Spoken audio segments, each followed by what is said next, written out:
last night I went out and I saw the Odyssey, the newest movie from Christopher Nolan, and I had extremely high expectations for this film. One, I am a Nolan fan. I think he's one of the best working directors around still to this day. He's one of the best of all time, in my opinion, and I loved his last film, Oppenheimer. And then I saw the cast for this movie, and I had extremely high hopes. You got Matt Damon, Anne Hathaway, Tom Holland, Zendaya, like so many, John Bernthal, so many big names, and I was extremely excited. And going into this film, I was worried that it wouldn't live up to my expectations because my expectations were so high.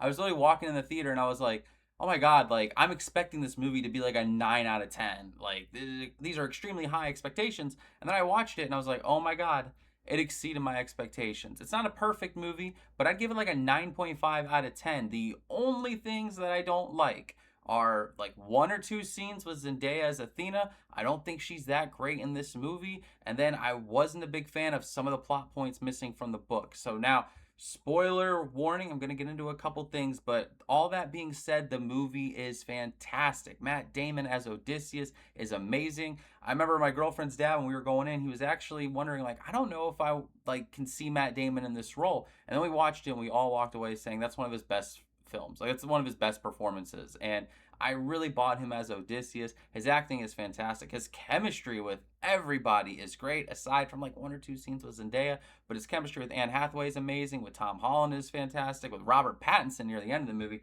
I think he had the best performance in this movie. Robert Pattinson was fantastic. He is excelling at playing a character that you're supposed to hate, and you can just see the cracks in his psyche showing by the end of the movie, and he does such great face acting in this movie. It's fantastic. But Anne Hathaway is great in her role as well. She's fantastic. John Bernthal, Lupita Nyong'o, I hope I'm pronouncing that correctly. If I'm not, I apologize. She was amazing, like fantastic. And even though her and John Bernthal weren't in that many scenes, the scenes they were in just locked me in. I mean, I was locked in for the whole movie, but goodness gracious, their chemistry was amazing. And I'm not even at the action sequences. These are thrilling. So again, spoiler warning, but the Cyclops fight, amazing. Even though they changed something that I wasn't a huge fan of that they got rid of, but I won't spoil it for those who still want to see the movie. But they changed something that I didn't like, but the fight itself was fantastic. I think one of the best scenes is the witches scene. Well, I don't even want to spoil it for you guys. It's just so good. The effects are fantastic. The battles are great. Spoiler, but when Scylla popped up, goodness, I like nearly jumped out of my seat. It was so well filmed. I knew it was coming, and it still got me so well. And goodness gracious, the fight scenes at the end of the movie, the fight is just, it's fantastic. It's satisfying, and it's very brutal. This movie, it's not like a bunch of blood in your face constantly, like a gorehound kind of movie, but the times that it decides to get bloody, it just makes you just wince in your seat because you can imagine it happening, and it's so well shot that you almost feel the impact of every single bow, every spear, every slash with a sword. It is amazing. And goodness, the storytelling, I mean, Nolan just directing, you can tell how much of this was shot on site because the movie is gorgeous. The establishing shots, any wide range shot with the characters looks amazing. The sets, I don't even want to call them sets because most of it is shot on site. Like you can so tell it was not shot in a studio, which I feel like is a big issue you have with a lot of modern day movie making. But this, man, it's just so refreshing to look at. It's so gorgeous. And again, I just can't say enough about this movie. The storytelling was great, and just the idea, like, it's very endearing to me, a story of a man who knows that people that he went to war with, they don't deserve a happy ending. They don't deserve to live. He's told they're not going to live. He's told the choices that they're going to make, and he still wants to save them. Like, it is a very endearing story, in my opinion. And Odysseus isn't a perfect character, and that's highlighted in this movie. He has some major flaws, and he's done some things that he regrets. And man, I don't want to talk about the movie too much because I don't want to spoil anything. But if you have the chance to see it, I highly recommend seeing it in a big screen. We got to see it at a super screen at our local cinema, and it looked fantastic. I'm telling you. But I'm sure some of those IMAX theaters and some of those like huge theaters, it's gonna look even better. But this is a movie you have to see in the theaters. Kind of like Gladiator 2. That was another movie where I thought if you're not seeing it in theaters, you're really not getting the full experience of the movie. It's one of those. So I highly recommend going out and seeing it. It was well worth the price of admission.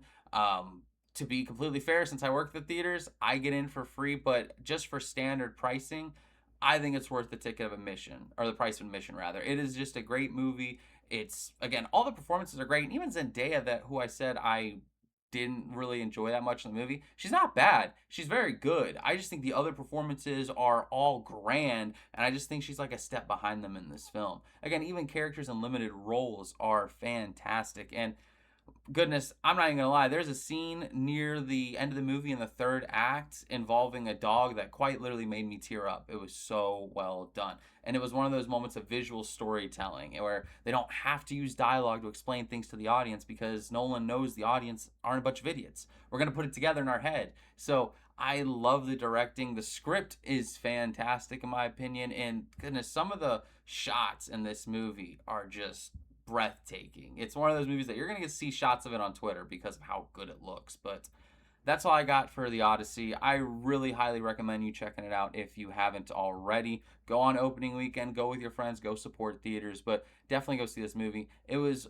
again, well worth the price of admission if you're paying for admission. Obviously, I work at a theater, so I didn't have to. But my point is, it's worth it. It is worth the experience. It's a long one. It is 3 hours, but the pacing is so good that you don't even notice 3 hours has just gone by. Like, we got to the end of the movie and it reminded me of Lord of the Rings, where I think some of the, or not some, all those Lord of the Rings movies are so well paced that you don't even realize how long they are. You finish them and you're like, oh wow, that was like 3.5 hours, which the Odyssey is a little shorter. It's at 3 hours, but you don't even feel it go by. So definitely go check it out. Go watch the movie if you haven't already. It's hopefully going to be a blockbuster. It's tracking to do like 55 million. I think it said it did on opening night. So I don't know. It's an exciting time to be a fan of movies, but go check it out if you haven't already. And be sure to like, comment, subscribe if you enjoy the video. I'll see you guys next time.